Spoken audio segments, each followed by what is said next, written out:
안녕하세요. 물리실 고입니다. 오늘은 전자기파의 종류와 이용에 대해서 살펴보겠습니다. 수업에 쓴 자료는 아래에 링크를 해놓았으니까 먼저 자료를 출력한 다음에 먼저 살펴보고 수업을 들어주면 좋겠습니다. 조금이라도 도움이 된다면 구독, 좋아요. 여기 보이는 영상은 뭘까요? 구름이 그치면 나오는 것이 있죠.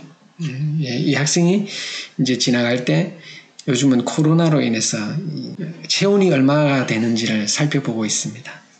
자, 오늘은 전자기파에는 어떤 종류가 있고 그 쓰임새가 어떤 것이 있는지 그것을 우리는 살펴보겠습니다.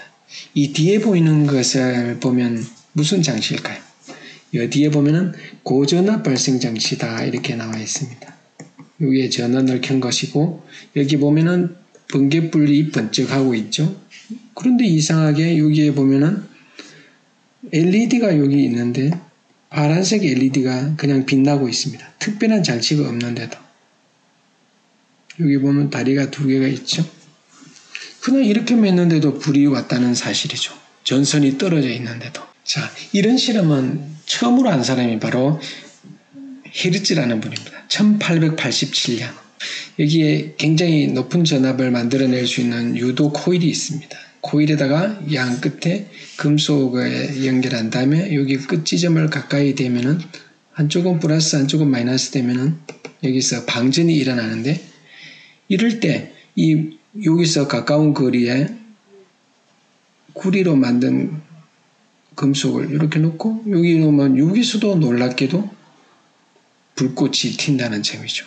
여기서 뭔가 만들어진 전자기파가 뭔가 이 공중을 통해서 날아와서 여기에 영향을 줘서 뭔가 신호를 만들어낸다는 것이. 고전압 발생 장치를 쓰면은 여기서 매우 높은 전압을 걸어주면 한쪽은 마이너스 한쪽은 플러스라 해도 좋습니다. 공기 중에서 여기에 전압이 한 몇만 볼트 정도 걸리는데 얼마 정도 걸리는지는 측정하기가 어렵습니다. 너무나 높아서 측정하기가 어려우니까. 그런데 여기서 보면은 신호가 발생하는데 이쪽에 보면은 여기 LED가 지금 밝게 빛나고 있죠. LED에서는 그냥 단지 이 아두이노 전선을 그냥 연결해서 폐회로를 만들었을 따름입니다. 그런데도 여기서 이 주변에 갖다 놓으면은 LED의 불이 반짝인다는 것이죠. 이 영상을 보면은 한 8분 정도 되는 영상인데 들어가서 한번 살펴보면 좋겠습니다. 그러면은 그냥 이 이야기로만 듣는 것보다는 직접 보는 게 낫겠죠. 그래서 전자기파가 발생하고 그 다음에 또 먼 곳에 가서 신호가 나타났을 때 어떤 특징이 있는지를 이렇게 전자기파 발생 및 검출 이렇게 제목을 치면은 나옵니다. 자, 여기 들어가면은 지금 이 영상은 뭐냐면은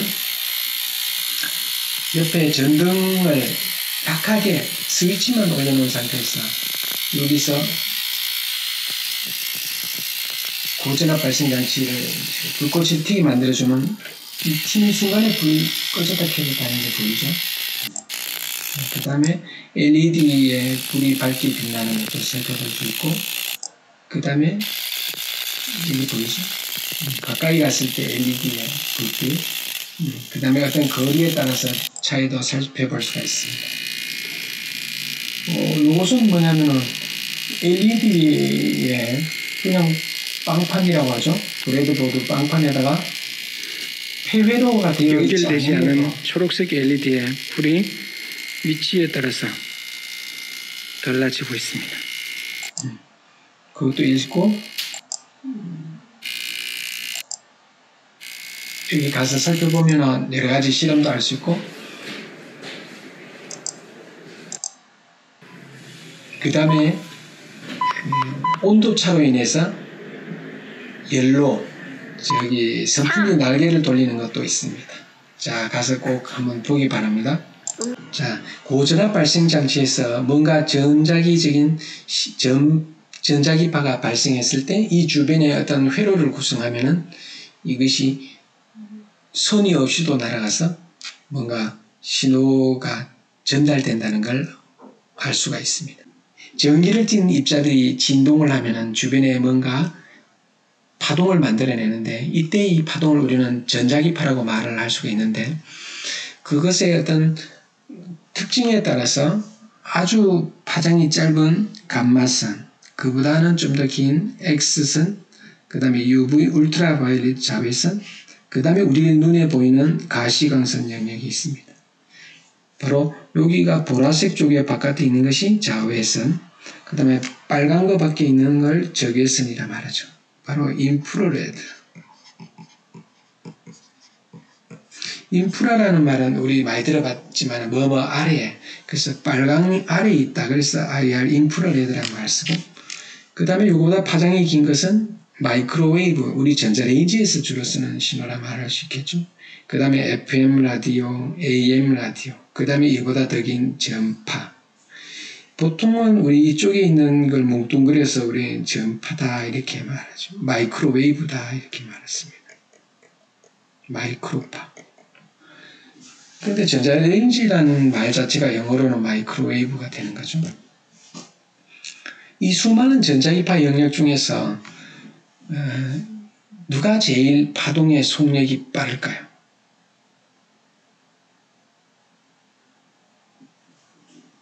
이 중에서 진공에서 제일 빠른 게 누굴까요? 전부 다 어떨까요? 속력은 똑같습니다. 같다. 자, 근데 전부 다 우리 저번에 파동의 발생에서 배웠듯이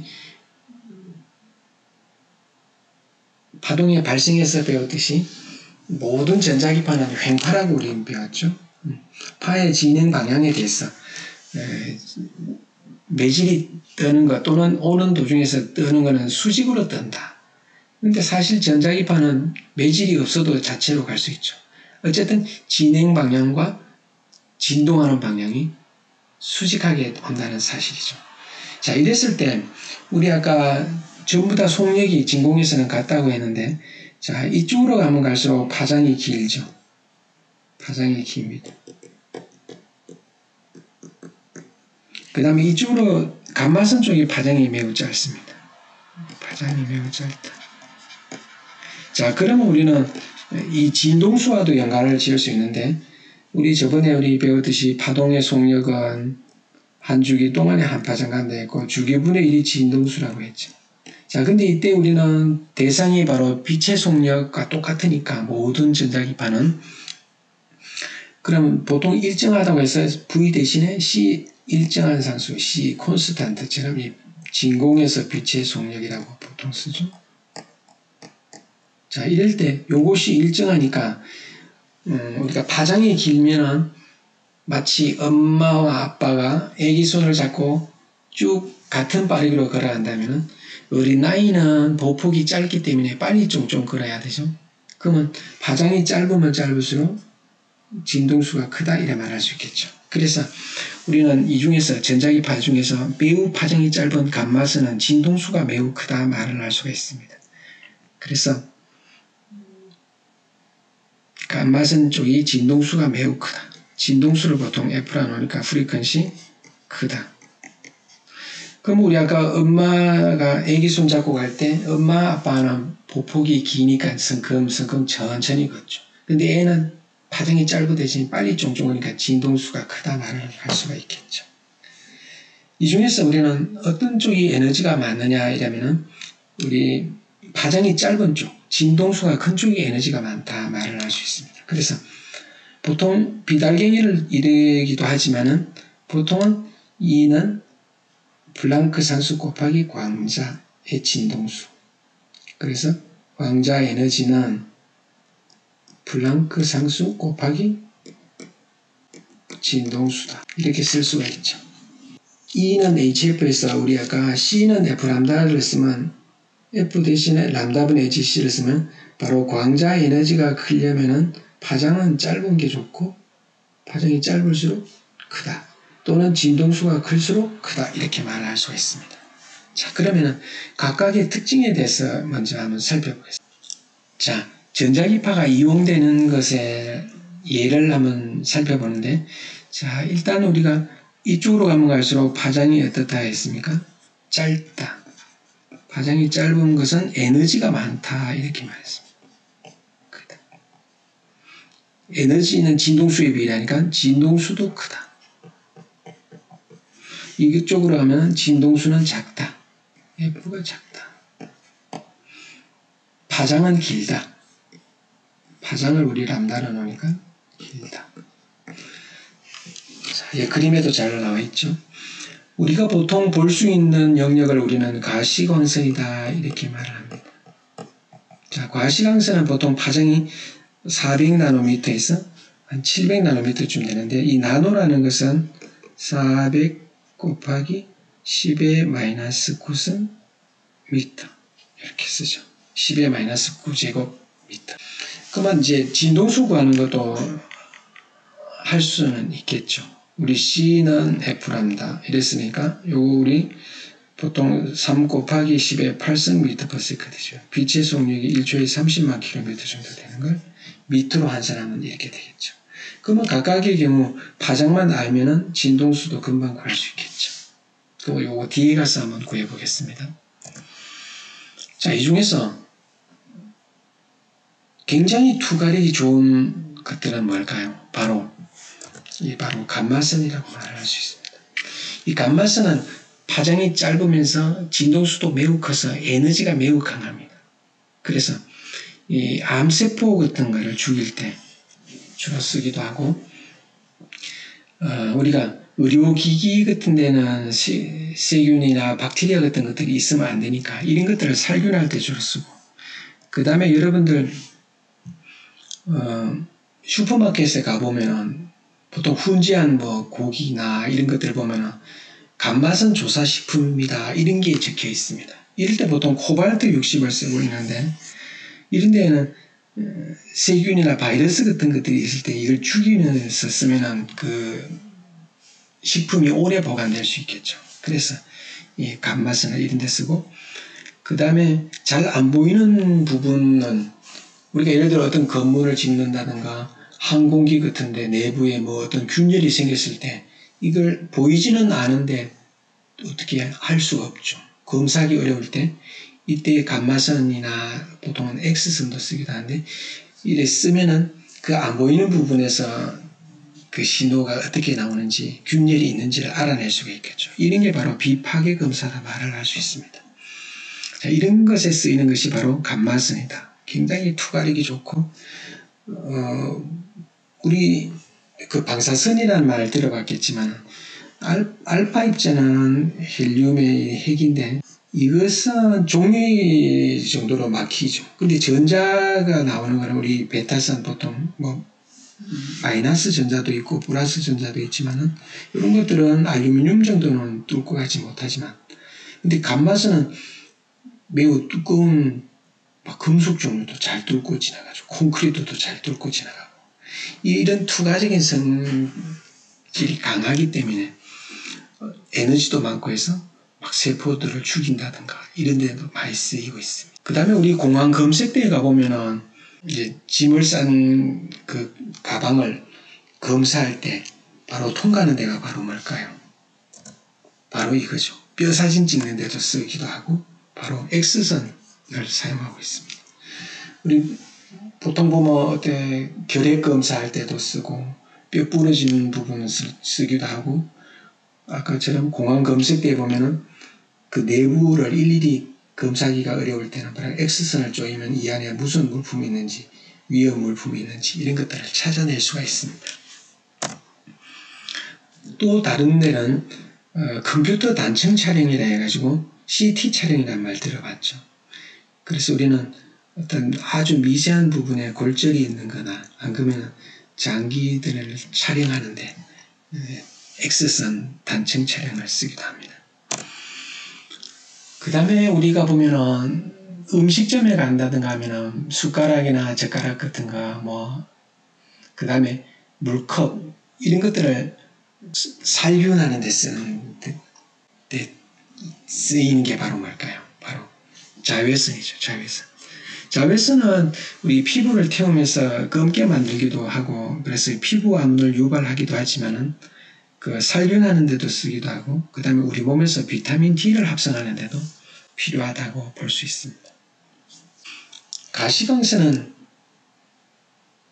뭘까요? 그냥 우리가 그냥 일상생활에서 보고 이렇게 하는 부분이죠. 우리 저번에 스펙트럼 실험에서 본 바와 마찬가지로 이거는 태양에서 우리 바깥에서 들어오는 빛을 가지고 여기에 회절 격자를 이렇게 놓으면은 여기 색깔이 나타나죠. 그래서 우리 태양에서 오는 빛은 여러 가지 빛깔들이 섞여 있다는 걸 알 수 있죠. 빨주, 노초, 파란, 뭐 이런 식으로 아주 다양한 색깔들이 섞여 있다. 요것도 회절 격자로 본 모습이고, 요거는 전등을 이렇게 본 모습인데 전등에서 나오는 빛도 여러 가지 색깔로 되어 있다는 걸 알 수가 있죠. 자, 우리 가시광선보다 파장이 긴 쪽이 바로 뭘까요? 바로 우리 아침마다 온도 점검을 하지 않습니까? 이럴 때 바로 쓰는 게 바로 적외선 카메라죠. 그래서 적외선 카메라는 사실은 우리 눈에는 잘 안 보이지만은 모든 물체는 그 온도에 맞는 복사선을 낸다고 볼 수 있죠. 지구라 그러면은 뭐 연평균 기온이 한 15도씨다 이러면은 그 15도씨에 맞는 복사선 나오고 있죠. 그 다음에 여러분 몸에서 얼굴이라면은 한 37도 정도에서 해당되는 그 복사선을 내고 있죠. 이걸 이제 영상 처리해서 이제 온도가 높은 부분은 주로 뭐 빨갛게 한다든가, 그 다음에 온도가 낮은 부분은 파랗게 해서 이런 식으로 영상 처리를 해서 변화시켜서 온도 분포를 오른쪽에 보여주고 있는 것입니다. 이것이 바로 적외선 카메라 영상이다, 이렇게 말을 할 수가 있습니다. 자, 이거는 뭘까요? 자, 여기 보면은 이제 물통이 두 개가 있는데 하나는 이쪽하고 이쪽이 온도가 다릅니다. 그래서 여기 보면은 이쪽에 보면은 매우 뜨거운 온도라 말할 수 있죠. 그 다음에 이쪽에 보면은 손은 붙들고 있지만 온도가 보통 수돗물 정도로 온도가 매우 낮죠. 그러면은 한쪽은 매우 고온이고 한쪽은 그냥 좀 차가운 물이죠. 그럼 여기다 금속 두 개를 놓고 여기에 선풍기 날개를 놨는데 이 온도차로 인해서 이 날개가 돌아가는 걸 볼 수 있습니다. 이것이 바로 온도차에 의해서 전류가 발생하는 걸 볼 수가 있는데 이것을 우리는 제어백 효과다, 이런 말도 듣죠. 요거의 거꾸로 작용으로는 펠티어 효과다, 이런 말도 있습니다. 전류를 흘리면 온도차가 발생하는 것. 여러분들 우리 보면은 자동차 앞부분에 시트에 보면은 뭐 온도를 올린다든가 전류를 흘려서 온도를 올린다든가 내린다는 그런 효과도 있죠. 이런 데 주로 쓰는 겁니다. 온도차가 확연하게 보이죠. 자, 우리가 보면은 전자레인지에 쓰는 그 전자기파의 진동수를 살펴보면은 주로 2.45GHz를 쓰는데 2.45GHz면 얼마 정도 되느냐면 2.45 곱하기 기가는 10의 9승Hz 10억 번을 말이에요. 그러면 24억 5천만 번을 진동한다, 이 말입니다. 1초에 24억 5천만 번 진동. 자, 그러면 파장은 대충 얼마 정도 되느냐? 우리 아까 봤듯이 파장을 구하고 싶다면은 우리 진공에서 빛의 속력이 얼마라고 했죠? 진공에서 빛의 속력이 C는 F랍니다. 그래서 진공에서 빛의 속력이 대충 3 곱하기 10의 8승 미터/세컨드 정도 되니까 요거 진동수 요거 3GHz라고 본다면 3 곱하기 10의 9승Hz 곱하기 파장. 자, 이렇게 계산하면 얼마쯤 될까요? 여기 3 떨어지고 바로 10분의 1m, 0.1m가 되는 거죠. 바로 누구의 파장이? 마이크로웨이브 10cm 가까이 있다, 이 말이죠. 요거 10cm쯤 되니까. 근데 여기다 2.45를 집어넣으면 대략 파장이 얼마 정도 되냐면 12cm 정도 됩니다. 그래서 우리 보통 보면은 전자레인지에다가 뭘 넣으면은 1초에 막 24억 5천만 번 막 진동을 하죠.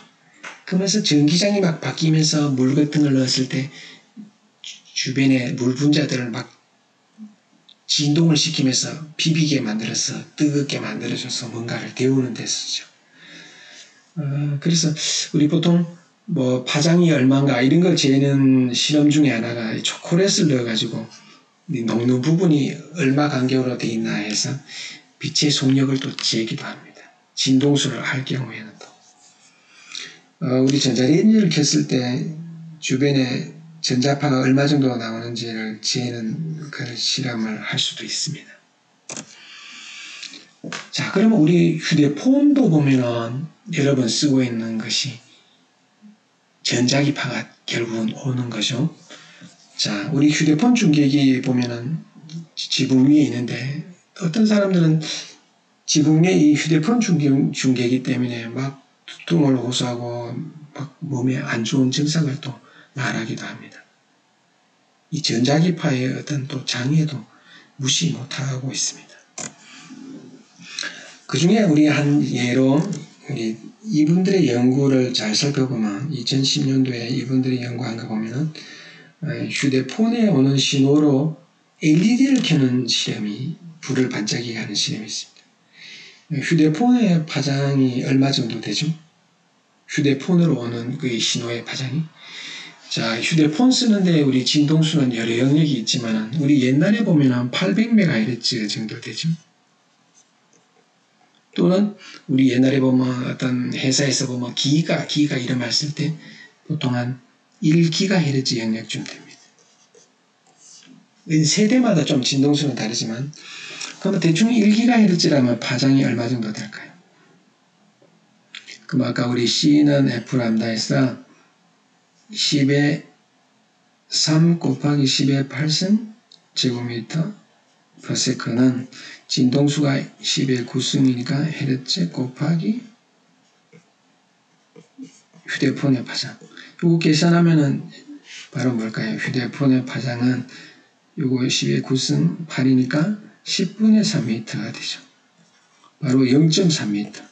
바로 얼마쯤 될까요? 약 30cm 정도 되죠.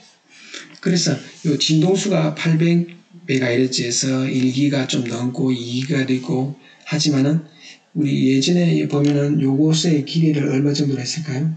요거 7.5cm에서 뺑 돌리면은 30cm쯤 되죠. 대략. 그래서 800MHz나 1GHz 영역에서는 대충 파장이 뭐 30에서 뭐 한 36cm 정도 되는데 이 정도로 해서 여기 휴대폰에 뭔가 신호가 올 때 여기 다이오드와 LED를 넣으면 불이 반짝반짝하게 만들 수가 있습니다. 이분들의 연구가 바로 이런 것이었죠. 그래서 우리 또 휴대폰 그러면 문자가 이렇게 온다든가 인터넷을 한다든가 할 때 도대체 어떤 신호가 있을까 이런 연구를 우리 학생들하고 실험을 해본 적이 있는데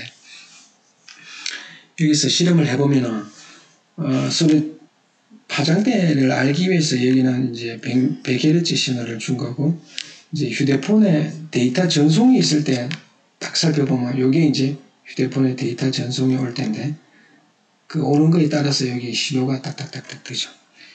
아무런 신호가 오지 않을 때는 여기 없었는데 신호가 왔을 때 여기에 차이점을 보이고 있죠.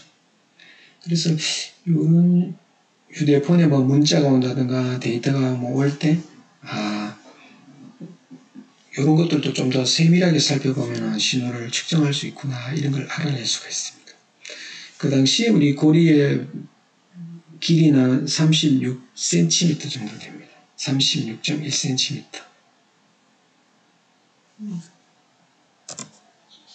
자, 그러면 이 휴대폰에 우리 보통 많이 쓰고 있는 이 주파수 영역은 대충 얼마 정도 되느냐면은 우리 800MHz대가 있고 그 다음에 여기 보면 1.8GHz 그 다음에 요 2몇 GHz 그 다음에 여기 보면은 3.5GHz 요즘 잘 쓰는 것이 뭐죠? 옛날에는 보면 LTE라는 걸 썼죠. Long Term Evolution. 근데 요즘은 5G죠. 5G 통신을 쓰는데 여기서 쓰는 주파수가 진동수가 3.5GHz 또는 28GHz 이 두 영역을 씁니다. 그러면 우리 아까 봤듯이 28GHz라고 하면 약 30GHz쯤 되죠. 그러면 이 파장이 얼마 정도 되는지를 잠깐 본다면, 아까 3GHz를 OG로 쓴다면 어떻게 될까요? 그럼 아까 C는 F 람다에서 3 곱하기 10의 8승 미터/s는 F가 기가가 10의 9승이니까 3 곱하기 10의 9승 곱하기 파장. 그러면 33 떨어지니까 10분의 1 되죠. 그러면 0.1m가 되니까 요거 10cm 정도 되죠. 요거가 대충 파장이 10cm 가까이 되는데 이거는 10배 되가니까 요거는 1cm에 가까워지겠죠. 그래서 우리 휴대폰에 쓰는 파장대 영역은 수십 cm부터 해서 수 cm 정도까지 주로 쓰는 영역이다, 이래 말을 할 수 있고, 진동수로 치면은 수 기가에서 수십, 한 30GHz 정도까지 쓰는 주파수대다, 이래 말을 할 수가 있습니다. 자, 그러면은 우리 이제 라디오 프리퀀시라는 말을 자주 쓰는데, 그 중에서도 우리 예전에 보면은 비행기에서 아군과 적군을 식별하는 것이 매우 중요한데, 이런 것들에서 나온 것이 바로 RFID 기술이라는 건데, 라디오 주파수를 써서 뭔가 식별하는 작업인데, 이때 주로 쓰는 것이, 우리 보통 RFID에 쓰는 진동수는 우리 전자레인지에 쓰는 진동수가 바로 2.45GHz인데 이와 비슷한 영역도 있습니다. 그리고 우리 블루투스에도 보면 대충 이 진동수와 비슷한데, 주로 RFID는 이 무선으로 날아와서 이 라디오 진동수로 주로 보면 하이패스나 우리 교통카드 쓸 때 이런 것들을 쓰기도 합니다. 그 다음에 우리 니어필드 커뮤니케이션에서 NFC도 들어서 좀 자주 많이 쓰는데, 이것은 바로 어떤 삼성페이처럼 뭔가 돈 지불할 때 쓴다든가, 우리 보통 매우 가까운 거리 한 10cm 정도에서 이렇게 딱 놓으면 뭔가 지불이 되고 계산이 되는 거 있지 않습니까? 자, 이런 것들을 쓰기도 합니다. 자, 그러면 우리 방송국에서 쓰는 주파수는 어떨까요? 우리 보통 보면은 AM은 요즘 잘 안 됐죠. 보통 AM은 여기 중심 부분이 한 1000kHz쯤 되는데, kHz. 그 다음에 FM은 보면 우리 많이 들어봤듯이 뭐 88MHz에서 한 110 이 정도까지 쓰죠, 보통. 그럼 우리가 FM의 주파수를 보면은 100MHz쯤 주면 되죠. 우리 보통 보면 뭐 95.7MHz 또는 97.5MHz, 105.7 교육방송 대충 보면은 100MHz 정도 되죠. 그럼 이거 파장을 한번 구해보면 아까처럼 C는 F 람다 이래 하면은 3 곱하기 10의 8승 미터/s에서 휴대폰의 진동수가 100 곱하기 메가는 10의 6승 100만을 나타내죠. 헤르츠는 초분의 1 곱하기 파장, FM의 파장. 그럼 계산하면 이거 10의 8이니까 여기 떨어지면 바로 FM의 파장은 얼마 정도 될까요? 3m쯤 된다. 물론 방송국마다 좀 차이 나지만 FM의 파장대 영역은 한 3m 내외 정도 되는구나. 그러면 AM은 얼마 정도 되는가 생각해보면 바로 C는 F 람다 그대로 적어본다면, 이런 계산하는 건 모르더라도 그냥 우리가 머릿속에 대충 얼마 정도 되는가를 짐작해보기 위해서 잠깐 해보는 겁니다. 그러면 3 곱하기 10의 8승 미터/s는 진동수가 1000, 킬로는 10의 3승이죠. 그 다음에 AM의 파장. 그러면 요것이 10의 6제곱이니까 바로 AM의 파장은 얼마 정도 될까요? 300m쯤 된다. 그래서 AM하고 FM은 파장이 한 100배 정도 차이 난다, 이렇게 말을 할 수가 있습니다. 그래서 우리 보통 보면 AM은 파장이 길어서 회전이 잘 되고 그래서 높은 산도 잘 넘어가는데, FM은 우리 대도시에서 촌으로 가게 되면은 지직지직거리면서 신호가 잘 안 들리죠.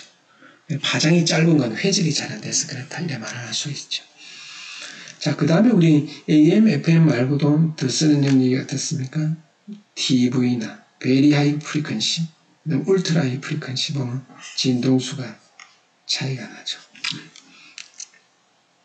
그래서 이 방송국의 주파수, 아까 뭐 이런 것들을 전부 우리는 라디오파다 이렇게 말을 하기도 합니다.